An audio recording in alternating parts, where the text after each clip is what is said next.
JMP, Dandy go roundy.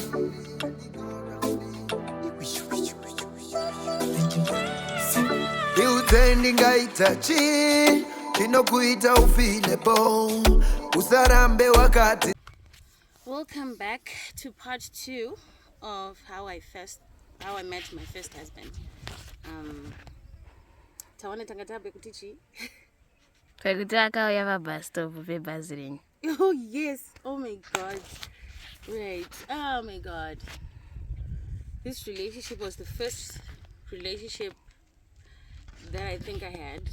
Actually the first relationship that I had. And I think I should have seen signs of mental illness even in myself, because I think we had an anxious attachment with each other. Taigara tungori tese kuchikoro muklasi after school, you know. So I generally became a person who doesn't have that many friends. The only friend that I had, tichitanga 1-1 angayenda. So you know, by university sometimes vanhu vanenge vatanga vari mafriends vaive havazokwanise kuzokuinvolve in their intimate friendly things. So it so happens that I almost finished college ndisina a close friend. I only had friends that I love to this day, but I'm sure you know what I mean. I think I need to blow my nose. Something's happening here. Do I look okay? Okay. Yeah. So it so happens with tapa attachment, and then I tried to break up with him. I was just and I was now coming from that place and now that mawani appeared, I think relationship iri toxic and I don't want to be in this relationship anymore. Akapenga achindifonera ndisingadairi achita sei kusvika auya kubasa, but pataisirwa nebhazi mutown ndopa akauya akandimirira, and he made a scene and he embarrassed me, and I started walking mutown achiteera kumashure ndichita kufambisa achiteera achiti kumashure ndigokwira kombi agokwirawo same kombi iyoyo veduwe. I remember the desperation in my voice that day. Ndokumbirawo wakunondipinza pamawani, because baba wangu ngo ari pastor, like my adopted father, kwandaenda, and iye arongoramba achinditevera chete. Ndasvika pamba ndaita enezvo anga akuti ndoda kunodza baba vako kuti uda kundiramba. Ini with what rights, Newe? Are you delusional? I honestly don't know what happened to him, and I can't speak for his mental state at the time or now, but I feel like Tatiro Nadiki and those feelings were so difficult to maneuver or to deal with. I mean, he's probably getting his first heartbreak and he doesn't understand how to deal with it. I also don't understand why I don't want to be with this person. Maybe the results are, I don't know how God creates things. What I do believe is, in all this thing, I ended up getting one of my most treasured gifts, and that is my firstborn son, Tawana. Anyway, so aita sine shamwari anditevere ndakutoti shamwari because apa ndakutotaura newe 1-on-1 nyaya yakaitika. Please go away, huh? Thank you. You guys are so used to me chasing my rascals. I need to finish this. Go inside the house, please. And atevera kwekwe ndasvika pamba ndapinda mukitchen. I had 2 other sisters and vanga vari muzima at the moment, and I think the helper was there, and I think amene papa ngori nevanhu but mudhara vanga vasipo. Ndikati ndaita lucky ndigozvitinya mbameme ndigoti zi iye agoramba achinoka gate. Security yaiuya pagate manheru everyday vavauya zvikanzi ko muri kudei. Ndofunga amene nyaya dzakazoitika panze ndaisanzwa because inini ndanda kutochema ndiri mubathroom ndakutoudza vanhu vari mumba kuti guys ndiri pamahwana akadai. Saka my sister the one akoti uri pamahwana ameno zvako zvikanzi toita sei hapana vatangoti regai tikule down. And baba vangu ndobva vadzoka vapaka pagedhi vaone pagedhi pane kafiasco gadhi ari kunetsana nemukomana uyu. Chii chiri kunetsa? Ndiri kuda tatenda. Who are you? I don't know kuti vakataurana kuti chii panze papo, but kana ndakambonyara mulife mangu, kana ndakamboita desperate yekuti panapa ndapinda mawani, and on the way to my house anga akutoita desperate yekutondizamurira kana mambama kuti no hausi kundiramba tiri kutoenda tese, autonodza baba wako. Izvifunge kuti saka ndoita sei. Baba vangu vaudzwa paye pagate paya, ndakungochema, handisati kana ndakambochema ndakachema 3 days straight, because mangwana ndaenda kubasa mubhazi, ndaingochema bhazi rekuchikoro rekubasa rekuenda kubasa rere ndine imwe shamwari yangu, so ndichimuudza nyaya iyoyo unoziva unoita sikando yekuti inosvika kana kubasa sa vanhu kubasa vachikuona wangori good girl wakuteverwa nenyaya dzokunzi wakamakisa pabhazi nezuro. I was so embarrassed. Baba vangu ndobva wabva panze, vapinda mumba zvikanzi tatenda chii chiri kunetsa. Remember, my second name is Tatenda, but my first name is Ashley, but Kumbando is Tatenda. Chii chiri kunetsa, ndataura nyaya yangu yakamira so ndakutoita maconfessions angu chichi zvikanzi alright mwana wangu ndazvinzwa. Saka munhu toisa here police order, peace order or whatever. Baba isai, because handisati ndambonyara zvakadai. Handizive kuti panze papo zvakapedzana nakuti chii ndokuenda kwaakamboita. Ndiri pa-attachment paipai. So inini what I believe is manamatiro edu akasiyana sevanhu, and what we believe in is different. Apparently this guy anoita zve-ATR, African traditional religion. So now that I have better understanding, and he was dealing with a heartbreak, and I don't know what people do in their different practices, I do believe pane kwaakatozoenda, because teerera nyaya yangu kwairi kuenda, ndanyadziswa paya ndaenda kubasa, ndanyarara, life yangu yaquiet, zvinhu zvangu zvakunatsoita sei, zvakunatsofamba mushe, but ndakatomboti nyarei kumba ndanga ndamuroora chaiye tsika kunatsorakidza kuti I had to show like I have reformed, that I have reformed, and I really thought I had reformed.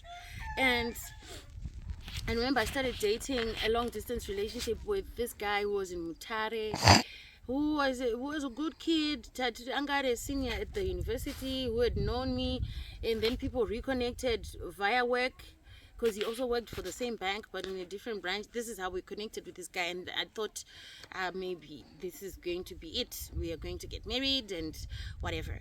But nyaya yangu yaita fast track pakuti madays aputika nyaya yemukomana kuna baba wangu kuchurch, kwandaienda kune imwe church futi, like I would interchangeably stay at my grandmother in Highfield and then with my father in Eastleigh, right? So kwagongomanje kwakune church kwandaienda, kwandakabva nyaya yatenderera, ndakatodedzwa kuhearing kanzi tanzwa kuti une mukomana kuchechi uku kwaisaendwa, kwaitwa mapractice ekuti haudana nemukomana asiri pachechi, hauite marelationship, kana waita relationship unouya uchitiudza isusu vakuru todhila newe. Saka ndini musikana anga abva kumba kwokuti baba wake ndimufundisi, and then kumba kwavo kwaanoswera nagogo wake anotove nechigaro muchechi, anoimba mupresent worship, and hakune mitemo yakakwana. Handitika then ndobva ndazoenda kuMSU kune freedom yakadiwo yakakwana. Then I started dating this guy and the other guy, but with the other guy nothing serious. It was just something that was like, it wasn't it wasn't that deep. Okay, I hope it doesn't bring bad emotions if this person comes across this video. I don't mean any harm. So ndini ndaenda kuuniversity, ndanobura ndanovhura dzangu hombe, so I can't actually give you an explanation of why ndaizoita muskanzo. Honestly, I don't know. I'm embarrassed for myself, my past self, but I want to embrace that old self, that old self made me to become this person that I am, whatever, all the events. Saka paya ndagara ndakutoitawo karelationship kangu. Mukomana uyu ex wangu babatawa nawo ambino kwavakaenda vakanobatsirwa nzisikana kwanodzoka. I tell you this because I do believe zvakatoitika, because umwe musi ndichida kutoenda unovisitira munin'ina wangu kuchikoro, anga achiri kusekondari, ndokumbira usauye ndakutopedza ndika ndikuuya garai ndimirirei pavheranda. angari form 6 achidzidza kuchikoro chachiri kumarondera. So nditori mutauni ndoda kuenda unomuvisitira. I just started thinking about him like non-stop. Didn't know what to do. ndangosiyana nazvo bva ndaenda unovhistira munin'ina wangu bva ndadzoka. On my way back ndiri mutown, I think papaita about 3 months tisingataure tese, tisingaonani, ende tiri paattachment, so hapana zvekudzokera kuchikoro tichizombonoreconnecta.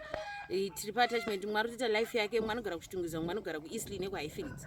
Andika so tatoita about 3 weeks, ndakutodzoka kuchikoro kumarondera kwekwe mutown, I think around 4 dzemasikati. Ndione foni yapinda zvanzi, can I see you? Apa munhu wanda ndichifunga ka ndikati yes, I want to see you too. Ndokupinda mutown, ndokuya kuzonditora mutown meme, nekutoenda kumba kwavo kuchitungwiza kutobvuma. Ndikati let's go, please don't, no, I don't want you to come out, it's important, please. Ndoda munhu anditeerera. Ndika okay, thank you. Enda pana TJ, ndikuya. Andika ndikuya. Guys, I'm going to say this slowly and try not to offend anyone. Ndataura kuti tine mareligion akasiyana. Inini religion yemukomonoenda isaiziva kuti yeitira. Inini ndanditori Christian deep. Ndatorwa ndaendwa neni kuchitungwiza kwekwe. He stayed with his grandmother too. Tatosvika kwekwe handichatoda kudzokera kumba.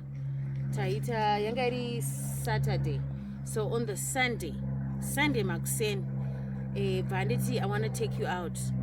Vatatogeza apa inini ndichingori nehembe dzanezuro dzedzi, ndobva anditi ndoda kuti tinoona vamwe sekuru vangu, so ndikati alright, it's fine, ande tinoona sekuru wako. Because ipapo tata kutobelievazana kuti I missed you, you're my soulmate, we shouldn't have broken up together, we shouldn't have broken up with each other, we are meant to be, we should be with each other, you know, the whole 9 years. We were 20, 21, somewhere there, 19, 20, 21, very young. Ndobva tienda kumbari padhuze neparingi, tisvike pambari paipe hameno pamwe pamba patakapinda, but imba yacho mamuri murima, and I think inyaya dzekuti aesthetics wo dzekumbare dzimba adhoni kuti mamuri murima mbom angari masikati. Tapinda mumba meme inenge iri 1 room but ine zvese ameno vanorarapo vanogarapo, anoita sei. And then there was sekuru vai handanichataura, vakagarapo. Wakadii muzukuru akutondintroduce, handi sekuru wangu ningi vakavadedza nemutupo. Uyu ndobva ati kuna sekuru wake, ndiye musikana wangu wandaikutaurira iwe, ndo statement raakataura. Saka izvozvo ndo zvinoita kuti zvindipe evidence yekuti ani kwaakazviendera mukomana. Zvikanzi ndiye muzukuru wako, zvikanzi vana vakataura wedra, ndakatanga kunzwa for the first time in my life. Anzi ndiye haranga yako iyi. Apa inini nyangwe nokuva Christian kwangu ka, because kuchechi ndandadhimotwa, kumba ndandamakisa, ndanda munhu yoya asisatombonamati, ndanangorarama, and I was going through a lot of problems, angori unnecessary, my general problems like hiccups in relationships, kungo, you know, it was like a dark phase that I had gotten into. I'm in this dark phase, so the only place I wanted to be was a place where I was accepted and wanted, and this person made me feel like nowhere else I could have been accepted. I couldn't be accepted anywhere else except by him, and that's how I started feeling in general, like low self-esteem yakadonha kuenda pazero, maora bundles ndaifamba ndisisina. So ndaingova musikana yes ari pa-attachment but light radzima. Handina kujaira kumakisa, handina kujaira humiliation, kunyadziswa muchechi uchisumudzwa uchinzi takuisa pasi peshamu nekuti wanga uchidana nemukomana hauchaimba mupresent worship, malipsi aya haane kuita zviya zvatisingadi, hauchaimbe mupresent worship, kungomakisa kumba hameno, mari watanga kuibata inotanga futi kusabatika, pamwe wane zvikwereti, things were just not working out for me.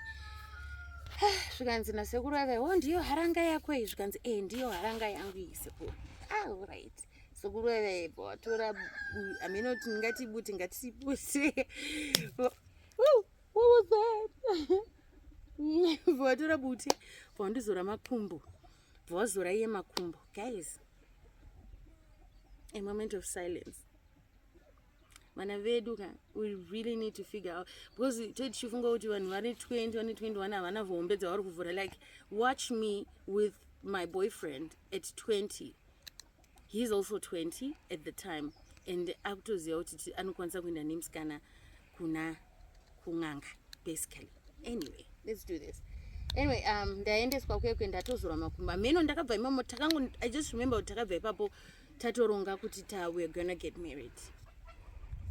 Fine, atichi ndanzwarwa handiti and then ndobva vatanga kutoti muchagara muri mese zvichaita hamhenobva watotanga hama. And then I love acceptance, and that time I'm coming from where ndavhura hombe in every spectrum of my life. So these are the people I now have. Vandatotanga kutofara ndikati aiwa no, at least I can be happy with this guy. So if this is going to be looked at by someone, if I am to look at my 20-year-old self, I'm going to observe something kuti nyaya yakangoitika inyaya yekuti maora bundles akadona, self-esteem yakadona. And I really should have listened when they said don't date when you're young, don't get into sexual relationships as a young person, because those are the things also that involve us and bond us with people that we are not supposed to be with. Also, the frontal lobe is not opened yet. Like, you know, it just means muna stakura. Either that's out on Bushandates. Name Jana Munachfamba, out of peace up on 22 Akanakanaka and Chichi has takura. That's just what I believe, and that's what I think was happening. Because it tastes like I don't believe it's a note. This is it. But tatoenda kumba tasvika kumba takasvika kumba takamirirwa namama vake. I love that woman, man. She's taking good care of her grandson, you know. Vaitove nepoint dai takangovateerera vakati muri vana vadiki maronga kuita sei, tikati no, totodanana totoroora nezvezvi. So because she loved her son, she just said, okay, I'm going to accept you, it's okay, Murora can stay here. Katoti, yes, I'm here to stay, isande manheriyo yanditi. And hamena kuti conversation yakamova from kubva kwasekuru kupinzwa mukoti kuti ndozvamaronga nekutopembererwa. I remember pakauya maneighbors vakatotanga kundiimbira kuti Murora, and hapana ana hama yangu ari kuziya kuti ndiri kuimbirwa kuti Murora, ndatomurora hapana ana ari kuziya. And vanhu kana vanga vachifungidzira kuti ndiri kwakati vaisambofungidzira kuti ndinaye, because ndatatu nenguva tisingati sei tisingatomboonani. So from Saturday to Sunday ndakutopembererwa kuita Murora. Sunday manheru, Monday makusenta topembererwa. It was so funny, it was so nice. By the way, the neighbors were so nice, because this kid also aizikanwa muraini mavo, ari mwana anozikanwa, ane hunhu, ari kuuniversity, anoita zvinhu zvakarongeka. So they wouldn't have thought he's making a bad decision getting married at 20. They loved him so much, so it was so exciting. And they also loved the type of Murora that came, university yake, you know. So it's a match made in heaven for this kid, and everyone was happy. So it was funny. Murora tauya naye ndikapiwa matete, and I don't know who those women were. Ndikafugidzwa musoro, tikafuga mazambia, tikagaramba, ndikapiwa mari, ndichikandirwa mari, Murora apinda. That's it. Fine. Monday, totomuka makuseni togeza, we are newlyweds. Takutoenda kubasa. Totonokwira makombi. Ndotoenjoya kuti so makombi ekuchitunguza anokwira, so tokudai, so tobva tasvika mutown. But hane yangu manje yanga yakurova manje kuti kumba manje toita sei, but tata neplan, tataronga kuti Monday iyoyo manheru tonyepedzera kuenda kuHighfields, kwete kwaMudhara, kuEastleigh. Because kuEastleigh kune hondo haibudike. Toenda kwagogo tonoba hembe dzangu. Guys, takatoenda kubasa zvakanaka, basa rikapera. Monday yapera nditi. Monday iyoyi kubasa zvakanaka patakwira kombi yekuenda kuHighfields. After basa iye aibva kwake, chibva kwangu tese tari paattachment. Patakwira kombi tese vandimirira panze. So tasvika pai manje tauda unodi kuHighfields. Saka inini ndaifunga kuti gogo wangu havapo, because remember ndakabva kumba musi Saturday ndichipesana nagogo vachiendawo kumusha kwakune function, and then inini ndichiti ndakunoona munin'ina kuchikoro, and then nekutongoenda. And I didn't expect kuti kumba ndosvika kune vanhu. Guys, ndakasvika kumba kuna sekuru vangu, hanzvadzi mai vangu, ano respect, like the patriarch of our family right now. Vaine mudzimai wavo vakatogara, vakatokula down. Unombona vanhu vakakula down, but hakusi kumba kwavo zvavo. But vanga vatokula vachidaidza kuti hapana kwavari kuenda, vakatogara zvavo. Hanzi yes, wauya, nice. Apa ndikupanika manje kuti shit, pamba pane vanhu manje ndoita sei. Kuri boy here chichi, ndikati but handisi kugara. Zvanzi ko unongotitiza sei, unombotiona here, takatoshanyawo, vanga kugara I think kuGlenview. Takatoshanyawo timirira kuzoona gogo, but gogo chihavapo. Saka tavamirira, I think vanogona kudzoka mangwana makuseni, I think kotodoka havachambodzoka. Tochipabuda sei. guys ndakadzomba but ndakapabuda ndikapinda mubedroom so ndikati no it's fine ndoda kutoenda kuEastleigh izvezvi ndo because ndaikwanisa kunyepa kuti ndikuenda uku kuti ava vasatei vasapanike but parent yako mubereki wako anotoziva kuti pane something is wrong. Kwakupeka hembe dzangu pepe ndikati ndanongozitora hembe dzakasara ndikumhanya ndobva vangoti okay pamwe munhu atosei ari kumhanya ndobva ndabuda nehembe dzangu ndikati yes right vatadzokera vatakwira makombi ekuchitungiza parodhi pewestern triangle vataenda kuchitungiza ndiri kufara I feel happy but ndichisvika kumba ndakatanga kuchema. That's when reality started to hit kuti kundaitei but kuti ndinzwisise kuti ndaitei ndaisanzwisisa. I wanted to be here with him. I also wanted to be back home. And now I think pakatotanga ka imwe element yedepression yekuzvidhauta, you know, because it means ndakatanga kuzvidhauta kudhara. This was the first time I really doubted the decisions I made. Anyway, Hansi Joni, you're at the right place at the right time always. These are the circumstances to which a son is born, a son that I admire myself. I actually admire Tawana. He's hardworking. He's good in school. He's just brilliant, okay? And I pray for him. I pray for his health. I pray for his mind. I pray for his future. Kuti Mwari dai amukomborera blesswa zvese zvaanoita zvibudiriri, but macircumstances ekuzvarwa kake ndiwo aya ekuti mai vakatotizira vasingadi kutizira vachida kutizira zvisinganzwisike. Anyway, ndakugara kwekwe mangwana kuchiko kubasa Tuesday. Ndikufunga kuti dhiri rangu rafamba. Tuesday kubasa vamwe sekuru vangu ndinana sekuru too, they are both smart. Ava ndevamwe vacho vekune imwe church kumwe kwekwe vangu vari leader kune imwe church. So this is also my uncle that who was also like closer to my generation. Saka ndaivafarira singaite kana ndine nyaya dzangu ndovaindimiririra, you know. He was the favorite uncle. Not that the other uncles not my favorite, they're both my favorite, but I'm just saying I spent more time with the younger uncle. Because vamwe vacho navanga vatokura vatone mhuri yavo, so dzimwe nguva taita vekushanyira, but ava taitombogara navo kumba vanga vazobudawo zvavo varura whatever. Now vakanditsvaga ndobva vauya kubasa, vakandifonera makusenese ndisingadaire, ndobva vaita kunge vada kundiendesawo lunch. Zvanzi hey, I want to take you out for lunch. Okay, cool. Actually havana kundifonera, vakangorikana vasvika kubasa bva ndaudzwa pareception, Ashley, you have a visitor. Aina ndina kumbofungira kuti ndivo ndikutoenda ndichimodhela negogo dzangu andika because kubasa yapo kunenge kutori neimwe different image. No one is supposed to know what's happening. Ndikusvika pareception ndikuona ndivo, ndakaneta so kupera strong yese. Ndobva vatozviona takatoudzana kuti ivo vachinditoonda kubata ini ndichitiwo. Ndobva vatonditi hausi kudzokera unditora handbag, hausi kudzokera muoffice right now. Hold my hand, let's go. Panga pasina ende pareception pebhenki kaukwanisa kuti tida kuenda kana kuti aunga usingakwanisa kuexplain because now vanhu vari pareception vaitozonzwisisa kuti uda kuexplaina chii. Ndobva ndatora ruoko kubva ndaendwa neni mumota, ndobva uramba wakanyarara. Then he started driving around and I think vakaenda kumarimba shops is it marimba? Marimba yekunano Belvedere. I hope my lips are not cracking. Vaenda kumarimba kwekwe andibvunza what's going on.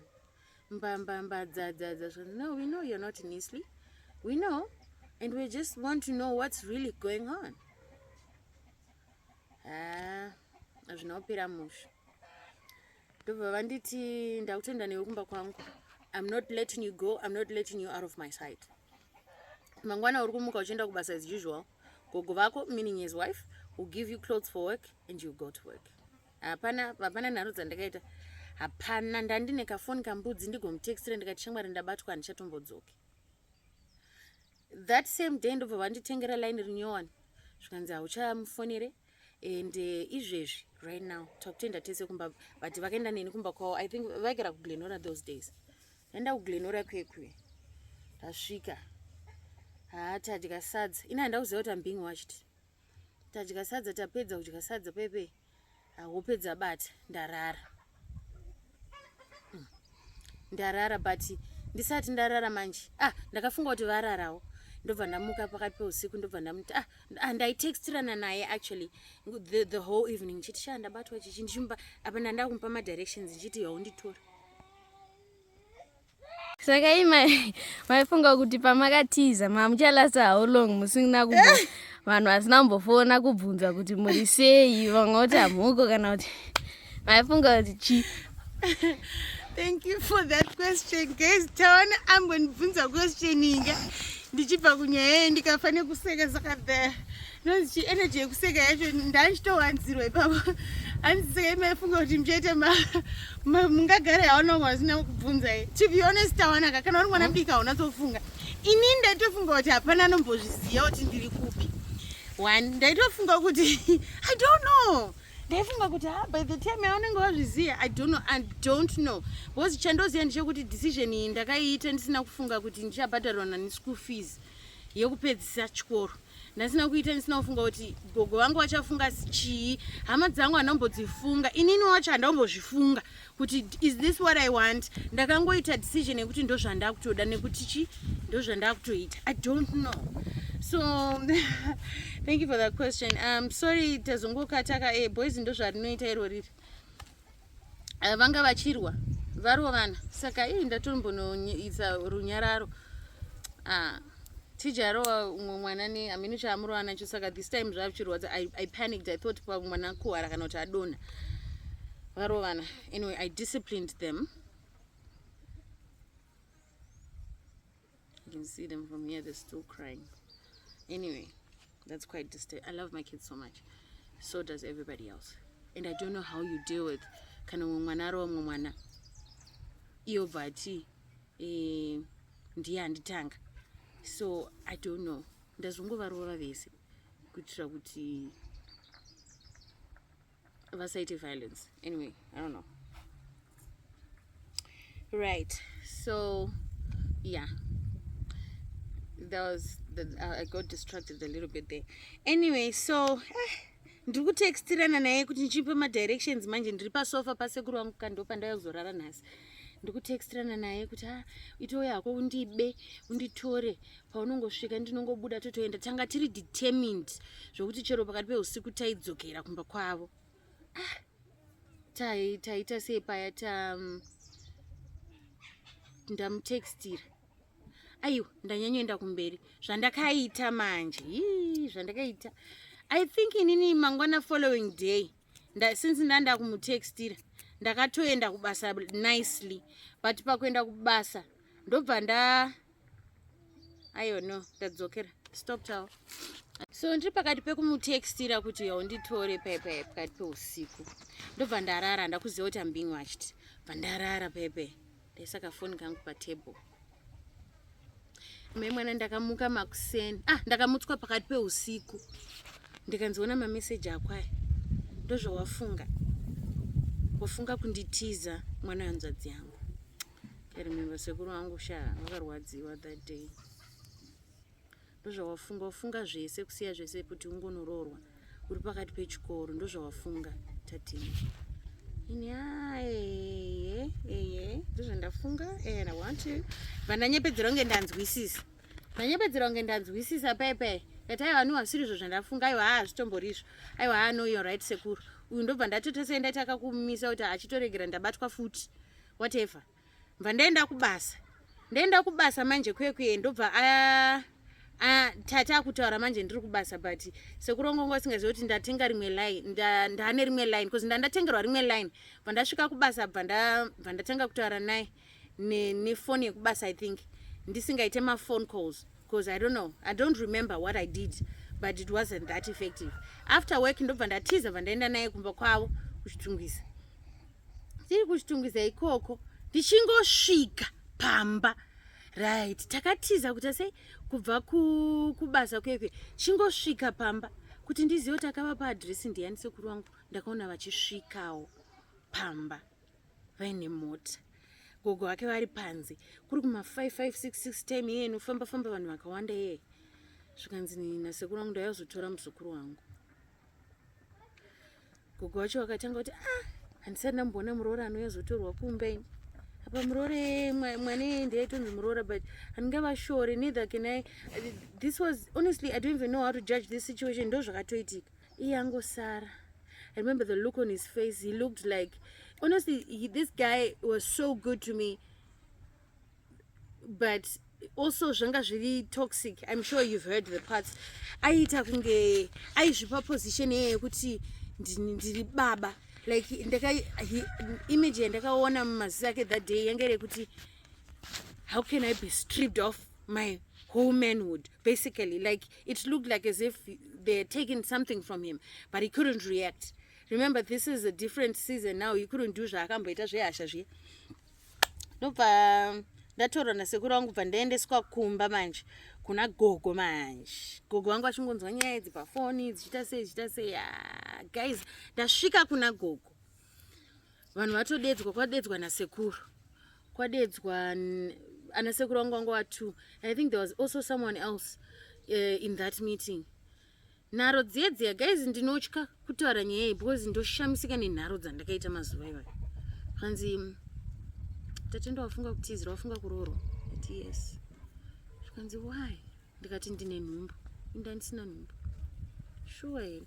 Nyaya yenhumbu manje ndeyakazita sei yekuti conversation iyoyo ndiri kuita kuinetera kuti ndipinde mairi because inondirwadza. My grandmother's soul rest in peace.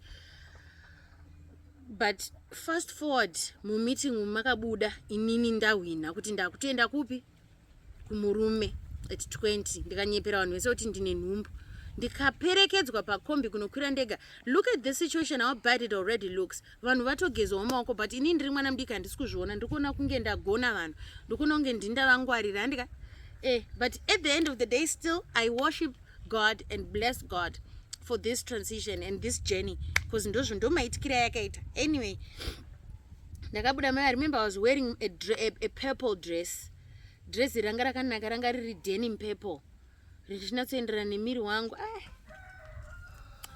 Go away. Imbwa next. Richinatsoenderana nemiri wangu, ndigopeka, bhegi rera ndabva naro rera ranga ringotenderedzo rendo randakabata. This time ndanda kunokwira ndega makombi ndichiteera kudzokera kuchitungisa. Gogo wangu akachema zvikanisaka baba wako tovaudza kuti chii. Baba wangu akafonerwa mumeeting iyoyo. Baba wangu akaisa vakati inini kana wafunga zvokuenda kumurume handichabhadhari school fees. Guys, ndakati it's okay. Ndoenda chete. Ndozvandakaita. Ndoenda chete kumurume. Saka ndomaendera ndakaita kumurume. Ndakazopeka bhegi rangu, ndakazobereka bhegi rangu ndega ndakuenda kuchitungisa kumurume at 20. Anyway, that's my very embarrassing story, you guys. Tell me what you think, but tell me what do you think. Haita zvokushaya baba. Are you sure? Serious. Thank you for being honest, and thank you. That is the nicest response I could get. Ndaita zvokushaya, and I don't think I want you to zoita zvokushaya zvakadaro. That's why I think you have to hear this story. As embarrassing as it is, okay, baby? You are not yet grown until you're grown. You'll know when you're grown, baby, okay? I can't tell you when you're grown because men don't want to be told when they're not yet grown. But the thing is, these things disturb because now we started suffering. We had to start fending for ourselves. You know, we had to start finding money to go back to school. We had to start saving. Vana vari pa-attachment vari kuchengeta mari dzavo, vari kutenga mafoni, vari kutenga malaptop.